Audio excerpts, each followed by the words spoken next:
ৰূপজ্যোতি কুৰ্মীৰ খবৰটো ভালেনে? হঠাতে আহিল ৰূপজ্যোতি কুৰ্মীৰ এক বিশেষ খবৰ।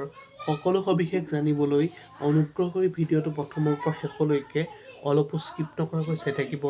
নমস্কাৰ বন্ধু বান্ধৱীসকল, আপোনালোক সকলোকে আন্তৰিক স্বাগতম জনাইছোঁ আমাৰ চেনেলৰ অন্য এটা নতুন ভিডিঅ'লৈ। তেন্তে আহক আজিৰ ভিডিঅ'টো আৰম্ভ কৰোঁ। পোনপ্ৰথমে এটা কমেণ্ট কৰি জনাবচোন আপোনালোকে ৰূপজ্যোতি কুৰ্মীক কেনেকুৱা পায়। তলৰ কমেণ্ট বক্সত এটা কমেণ্ট কৰি জনাই দিবলৈ নাপাহৰিব। ভিডিঅ'ৰ পৰৱৰ্তী অংশলৈ যোৱাৰ আগতে আপোনালোকক এটা বিনম্ৰ অনুৰোধ কৰোঁ যে যিসকল বন্ধু বান্ধৱী এতিয়ালৈকে আমাৰ চেনেলটো ছাবস্ক্ৰাইব কৰা নাই, অনুগ্ৰহ কৰি ছাবস্ক্ৰাইব কৰি কাষতে থকা বেল আইকনটো প্ৰেছ কৰি অল কৰি দিবলৈ নাপাহৰিব। অসমৰ জনপ্ৰিয় ৰূপজ্যোতি কুৰ্মীৰ আহি পৰিছে এক বিশেষ খবৰ।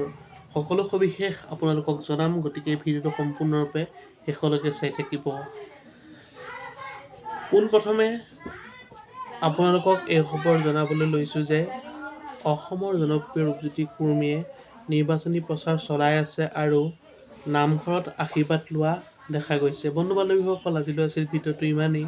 অন্য এটা নতুন ভিডিঅ' লগ পোৱাৰ প্ৰতিশ্ৰুতি আজিলৈ বিদায় মাগিছোঁ। ধন্যবাদ। জয় আই অসম।